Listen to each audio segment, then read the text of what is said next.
आप सभी को मेरी नमस्ते और जय हिंद। मेरा नाम आभास सैनी है, वर्बल मैथमेटिक्स सैनी में आप सभी का स्वागत है।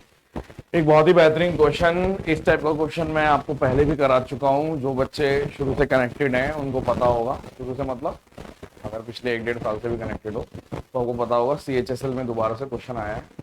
तो क्वेश्चन दिखा देते हैं और फिर वार्म अप कराएंगे और फिर क्वेश्चन कराएंगे। सवाल है, एक ऑप्टिव एंगल ट्रायंगल है ABC जिसकी लेंथ है जो है लॉन्गेस्ट साइड जो है वो 50 दे रखी है और दो जो साइड बची उनमें से एक और साइड दे रखी है 42।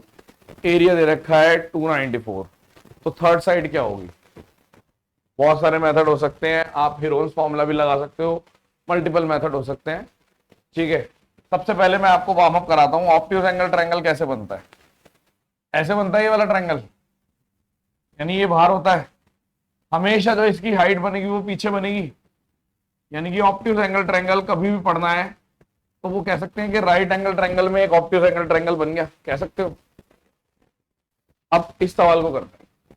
हमने बोला फिर से ऐसे कर लो, ये बनाया, पीछे ऐसे ड्रॉ कर दिया, ये हाइट है, मान लो ये हाइट है। ठीक है, ये मान लीजिए आपका ये कितना हो गया, लॉन्गेस्ट साइड दे रखी है 50। आप इसका नाम भी दे सकते हो A, B और C। अब आपने बोला कोई एक और साइड जो है ना, या तो AC 42 ले लो या BC 42 ले लो। मेरे को एरिया भी पता है, एरिया कितना है 294। और किसी भी ट्रायंगल का एरिया कितना होता है? आप बोलते हो half into base into height.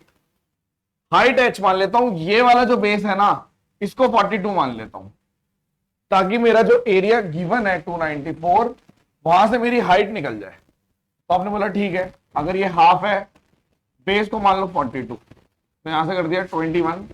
H की वैल्यू हो गई 294 करोगे 21, 1 और 4 14, यानी ये आ गया आपका 14।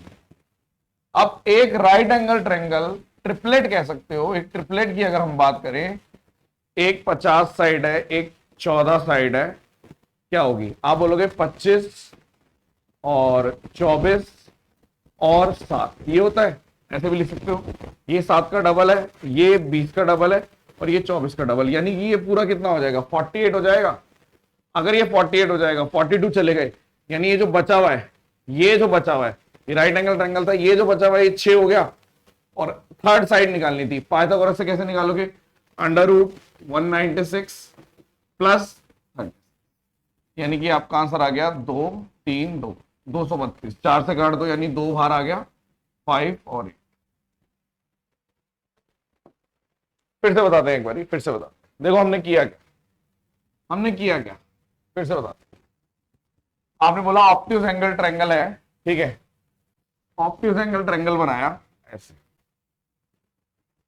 ऑप्टिव एंगल ट्रायंगल की खास बात क्या है कि हाइट जो बनती है वो पीछे बनती है। ये हाइट, हाइट ये ऐसे ले जाओ, ये हाइट, ठीक है।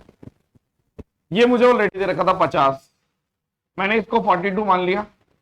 एरिया दे रखा था 294। 294 का मतलब हो गया आपका half into base into height. तो यहां से हाइट मिल गई थी आपकी 14। जैसे ही 14 मिल गई तो ट्रिपलेट होता है आपका 24 25 7, यानी इसको 48 50 और 14 भी कर सकते हैं। अगर ये 14 है, ये 50 है, तो ये 48 हो गया। 48 हो गया तो बचा हुआ कितना है? 42 चला गया, 6 बच गया।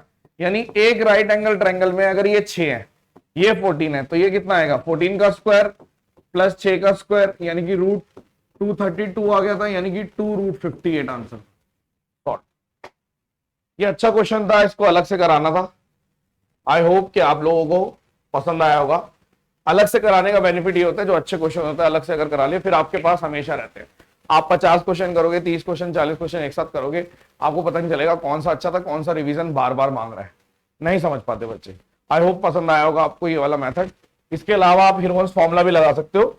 अगर आपको हीरोन्स फॉर्मूला लगाना है तो आप ऐसे लगा सकते हो कि जैसे ये ट्राइंगल दे रखा है, ठीक है, ये ट्राइंगल दे रखा है, ये 50 है, इसको A मान लो, इसको 42 मान लो, या इसको जैसे मर्जी। तो आपने बोल दिया कि हीरोन्स फॉर्मूला देखो कितना अजीब सा हो जाएगा। अगर S की बात कर रहे हैं तो ये A plus 42 plus 50 divided by 2 यहां से, और फिर आपको पता है एरिया क्या होता है? Under root S minus A S minus B S minus C, ठीक है। ऐसे भी कर सकते हो, बट तो आप समझ गए इक्वेशन बनेगी, 2 स्क्वायर करना पड़ेगा फिर जाके सॉल्व करना पड़ेगा, बेहतर नहीं है। तो इसलिए बेहतर मेथड आपको बता, आई होप पसंद आया होगा। Thank you so much.